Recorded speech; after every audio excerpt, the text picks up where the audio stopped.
देवली उनियारा उपचुनाव में निर्दलीय उम्मीदवार की रिहाई के लिए महापंचायत की तैयारी चल रही है। 29 दिसंबर को आंदोलन का ऐलान किया गया है। इसके लिए कांग्रेस नेता प्रहलाद गुंजल लगातार सक्रिय हैं। मंगलवार को नरेश मीणा के समर्थकों के साथ प्रहलाद गुंजल ने गुप्त मीटिंग की। हालांकि उन्होंने मीडिया से दूरी बनाए रखी।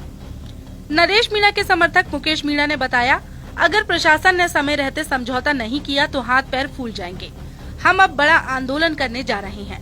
तारीख 29 दिसंबर तय है। जगह टोंक या जयपुर में से एक होगी। अगर जयपुर में हुआ तो सीएम आवास का घेराव करके विधानसभा की तरफ कूच करेंगे।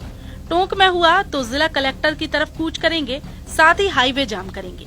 इस आंदोलन की जो रूपरेखा है, ऐसी रूपरेखा होगी कि प्रशासन के हाथ पैर फूल जाएंगे। मैं आपको बता दूं, अगर जो समझौता इन्होंने टाइम पे नहीं किया तो, यानी कि मैं पहले भी कह चुका हूं कि जो लोगों में जो आक्रोश है, जो भारी जो रोष है, वो इस आंदोलन में इनको देखना पड़ेगा। और आज दिन तक शायद ऐसे आंदोलन का कभी इन्होंने इस तरह की समस्या का सामना नहीं किया होगा। मैं आपको बता दूं कि कुछ भी हो सकता है। जहां भी आंदोलन होगा, अगर जयपुर में हुआ तो सीएम आवास का घेराव हो सकता है, विधानसभा की तरफ गूंज कर सकते हैं, कुछ भी हो सकता है। अगर टोंक में हुआ तो कलेक्ट्री का घेराव हो सकता है, टोंक में हुआ तो हाईवे जाम हो सकते हैं। मुकेश मीणा ने कहा, हमारे पास खोने के लिए कुछ नहीं है। हमें टकराना भी पड़ा तो हम पीछे नहीं हटेंगे। अंजाम कुछ भी हो, प्रशासन की जितनी ताकत है वो लगा लेगा।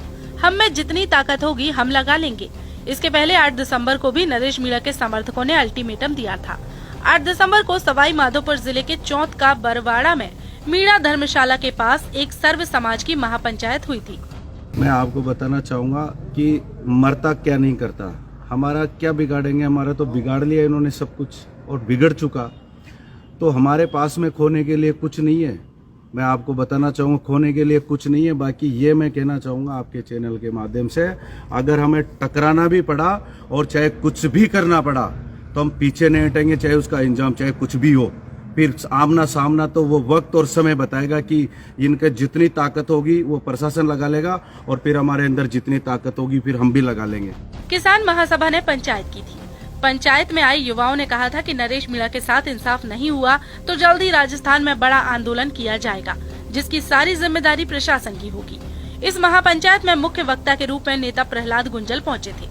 उन्होंने कहा था, जनता की मांग है कि 15 दिसंबर तक नरेश मीणा और उनके साथियों को इंसाफ दिया जाए। मांग नहीं माने जाने पर 17 दिसंबर से राजस्थान की सड़कों पर युवा वर्ग उतरने को मजबूर हो जाएगा।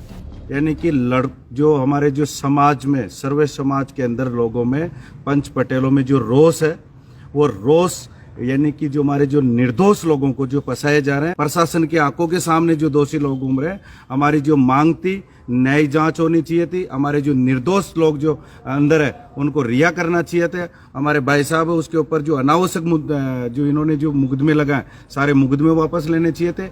हमारे जिस तरह से जो समरावता को इन्होंने जो लोगों के साथ में जो अत्याचार जो इन्होंने किया, आप लोगों से छुपी हुई कहानी कि ऐसा तांडव इन्होंने जो मचाया, उस तांडव मचाने के बाद में भी अपराधी बाहर घूम रहे हैं। अपराधी यो मान लो एग्जाम में पास हो रहे हैं और आईएएस की तरफ बढ़ रहे हैं। मैं कहना चाहूँगा कि सबसे पहले तो उस एसडीएम को सलाखों के पीछे डालना चाहिए। इतना करते काम करने के बाद में भी, उसके बावजूद भी अपराधी बाहर घूम रहे हैं और निर्दोष लोगों को पुलिस प्रशासन फंसाने का काम कर रहे हैं। आपको बता दें कि मंगलवार 17 नवंबर को नरेश मीणा की जमानत याचिका पर सुनवाई होनी थी, लेकिन सुनवाई नहीं हुई। टोंक जिला एवं सेशन कोर्ट में सुनवाई चल रही है।